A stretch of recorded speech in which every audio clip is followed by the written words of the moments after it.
Dan itulah malam yang terakhir kita. Di rumah yang kita membeli tanahnya, kita menggambarnya, kita mencari arsiteknya. Rumah yang kita idam-idamkan, yang kita tunggu-tunggu selesai supaya cepat pindah. Rupanya itulah malam terakhir. Sedetik setelah napas berhembus terakhir, jantung tidak lagi berdenyut dan berdetak.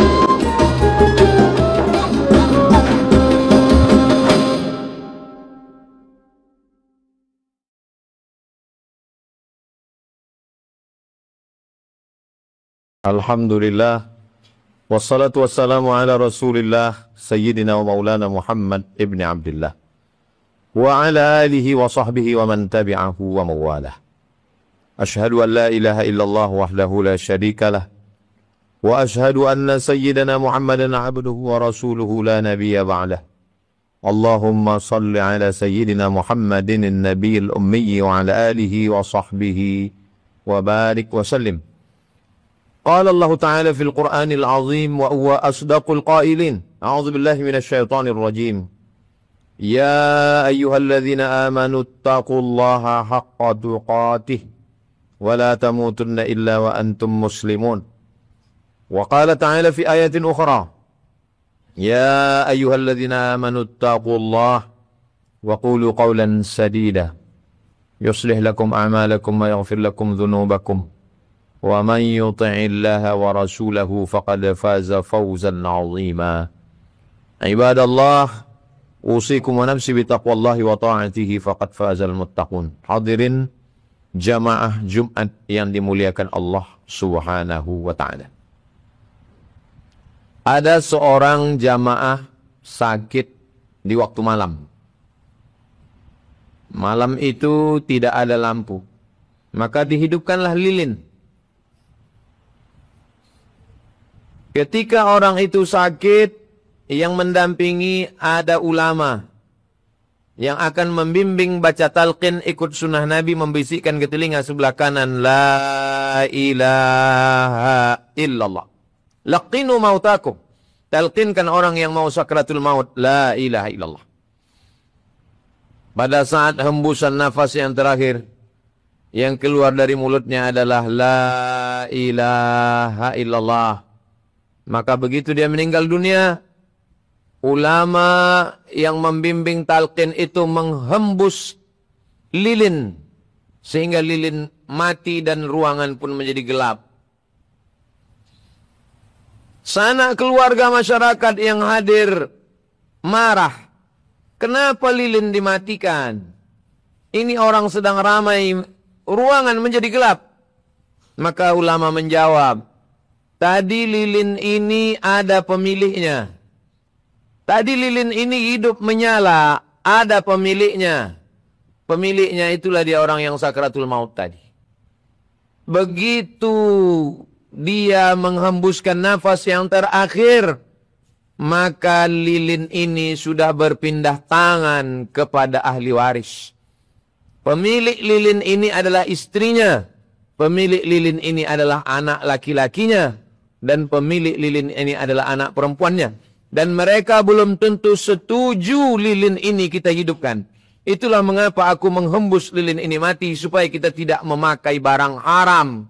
Karena memakai barang yang pemiliknya tidak izin berarti haram. Semua yang hadir terdiam. Ternyata sedetik setelah nafas berhembus, lilin bukan lagi punya kita. Surat tanah kita sudah menjadi milik ahli waris. Surat rumah, STNK BPKB, akte notaris, cincin gelang emas, tabungan, semua sudah berpindah tangan. Dan itulah malam yang terakhir kita. Di rumah yang kita membeli tanahnya, kita menggambarnya, kita mencari arsiteknya. Rumah yang kita idam-idamkan, yang kita tunggu-tunggu selesai supaya cepat pindah. Rupanya itulah malam terakhir. Sedetik setelah napas berhembus terakhir, jantung tidak lagi berdenyut dan berdetak. Kalau jantung sudah tidak berdenyut, maka darah membeku. Kalau darah membeku, maka tidak ada oksigen yang naik ke otak. Maka darah kalau sudah membeku, dia pun akan membusuk. Kawan, sahabat, handai tolan, anak, menantu, semua datang. Mereka melaksanakan sholat jenazah. Setelah itu mereka pun memasukkan kita ke liang lahat. Setelah itu mereka tutup, mereka timbun, mereka injak, mereka pun pulang ke rumah masing-masing. Proses yang pertama terjadi adalah kaku.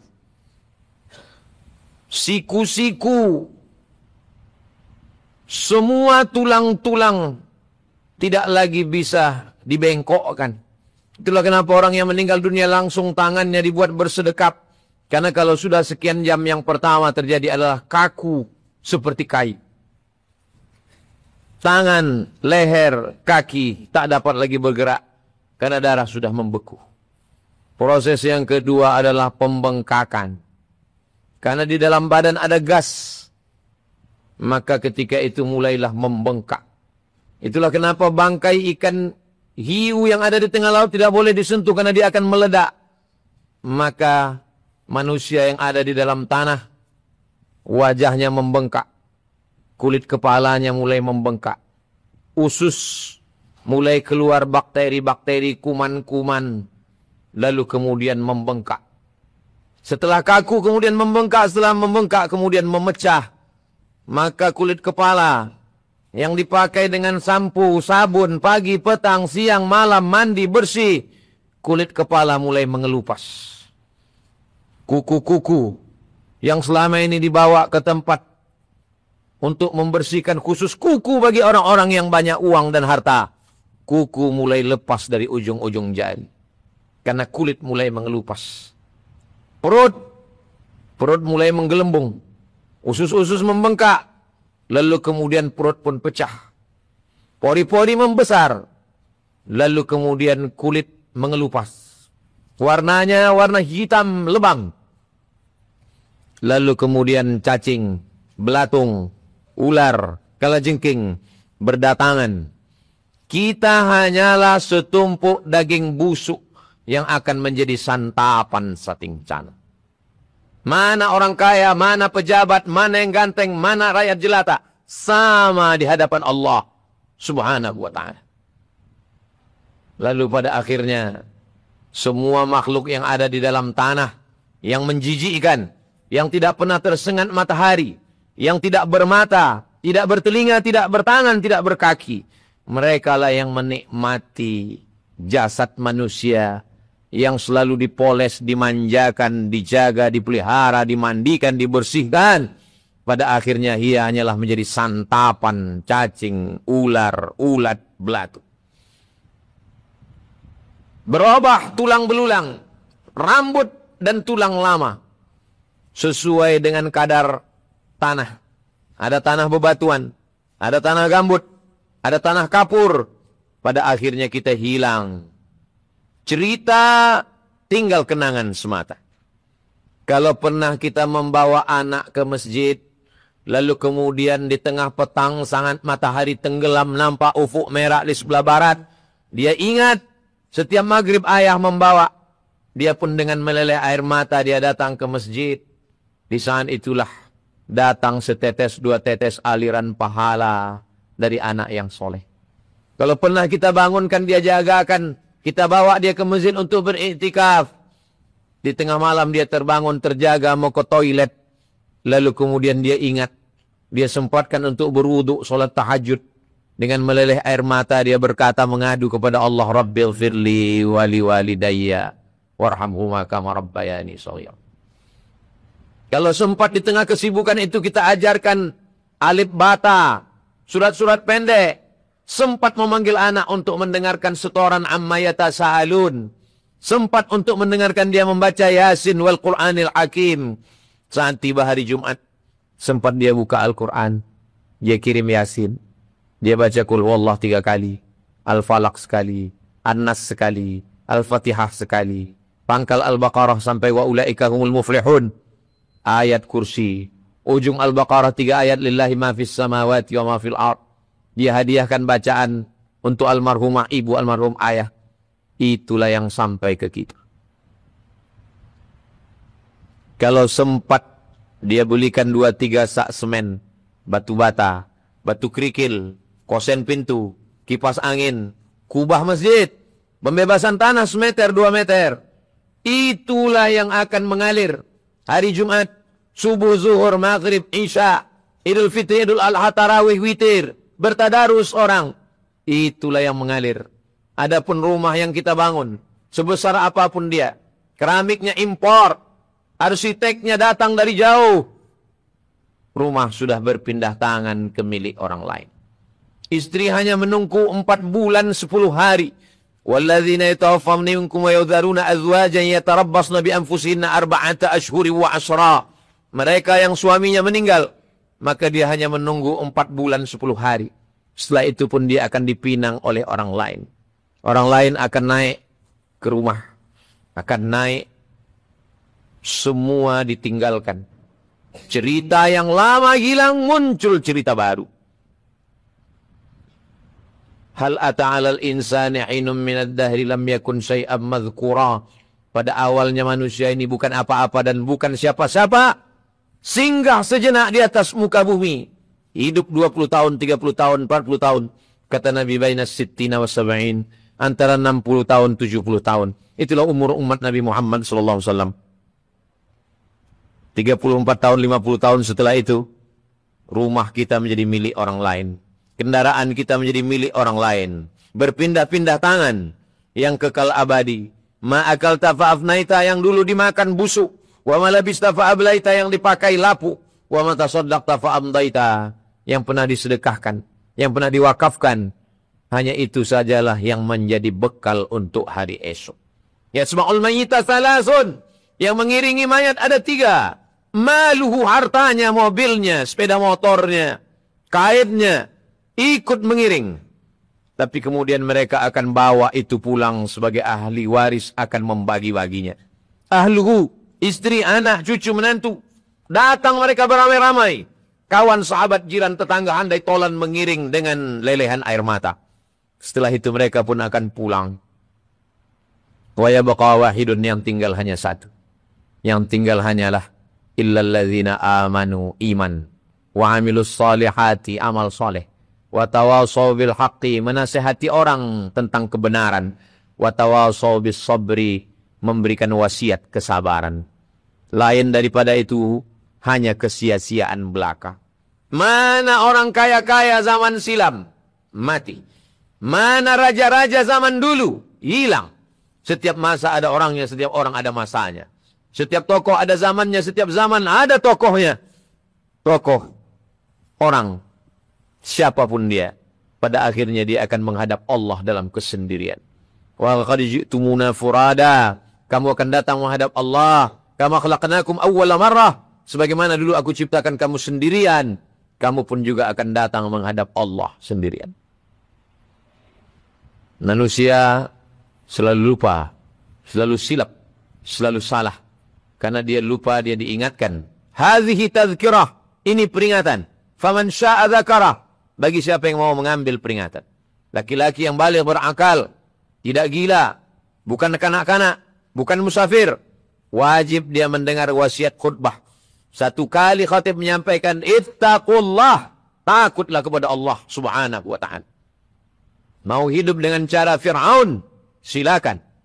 Isma syi'ta fa innaka mayyit, hidup sesuka hatimu, kau pada akhirnya akan mati. Yang korupsi, yang tipu-tipu, yang curang timbangan, yang makan haram, hidup ini hanya makan pakai. Yang dimakan busuk, yang dipakai lapuk. Kenapa orang makan haram? Kenapa orang riba? Kenapa orang dusta? Kenapa orang tipu? Hanya untuk memberi makan anak. Anak sudah makan menantu. Sudah menantu cucu. Tidak akan pernah cukup. Pada akhirnya ketika kita mati, anak cucu menantu pun tak pernah ingat dengan kita. Betapa sedihnya nasib manusia. Kalau pernah sempat mulut berzikir, subhanallah wa bihamdihi subhanallahil azim. Kalimatani, 2 kalimat. Khafifatani 'alal lisan, ringan di lisan. Thaqilatani fil mizan, berat pada timbangan mizan hari kiamat. Habibatani ilar rahman, disukai Allah. Subhanallah wa bihamdihi subhanallahil azim. Kalau sempat mulut mengucapkan la ilaha illallah, Afdalu dzikri afdal zikir la ilaha illallah. Itulah yang memudahkan sakratul maut. Iqra'ul Qur'an, baca Al-Qur'an, fa innahu yati yaumil qiyamah. Quran akan datang pada hari kiamat, syafi'an li ashabih, memberikan syafaat pada orang-orang yang membacanya. Orang-orang yang sudah mati, kulitnya sudah melepuh, dagingnya sudah membusuk, perutnya sudah menggelembung. Pada saat itu mereka ditanya Allah Subhanahu wa taala, "Maukah kamu hidup lagi wahai mayat-mayat, jenazah-jenazah?" Mereka menjawab, "Laula akhartani ila ajalin qarib." Hidupkan kami walaupun sebentar, hidupkan kami walaupun sedetik, hidupkan kami walaupun sekejap ya Allah. Fa as-saddaqa. Kalau engkau beri kami kesempatan hidup sekali lagi, kami mau bersedekah ya Allah. Di antara sekian puluh ribu amal, mereka memilih satu amal yang paling utama. Fa as-saddaqa. Kami ingin bersedekah ya Allah. Apa kata mereka ketika melihat azab? Rabbana absarna. Mata kami sudah melihat azab. Wa sami'na. Telinga kami sudah mendengar azab. Farji'na. Balikkan lagi kami ke dunia ya Allah. Na'mal salihah. Kami ingin beramal salih. Tapi apalah daya. Hidup sekali, buatlah hidup berarti. Hidup sekali lagi, tanggung jawab menanti. Inna sam'a pendengaran, wal basar penglihatan, wal fuad hati dan pikiran. Kullu ulaika kana anhu mas'ula. Semua akan disoal, semua akan ditanya, semua akan diminta tanggung jawab di hadapan Allah Subhanahu wa taala. Mana Fir'aun yang hebat? Mati. Mana Qarun yang kaya raya? Mati. Mana Abu Lahab yang mendustakan Nabi? Semuanya pada akhirnya mati. Kita pun juga akan mati menghadap Allah. Kita mau mati menjadi orang baik atau mau tidak baik. Fa'alhamaha fujuraha wa taqwaha. Allah memberikan kita dua jalan. Jalan fujur, jalan jahat. Wa taqwaha, jalan baik. Qad aflaha man zakkaha. Beruntunglah orang yang mensucikan hatinya, memilih jalan yang benar. Qad khaba man dassaha. Sia-sialah orang yang mengotori dirinya dengan yang haram, lalu dia kemudian memilih jalan yang tidak baik. Barakallahu li wa lakum fil Qur'anil azim. ونفعني وإياكم بما فيه من الآيات والذكر الحكيم وتقبل مني ومنكم تلاوته إنه هو الغفور الرحيم. الله بها يا الله بها يا الله بحسن الخاتمة فيا أيها الرجل منه شفاعة صلوا عليه وسلموا تسليما.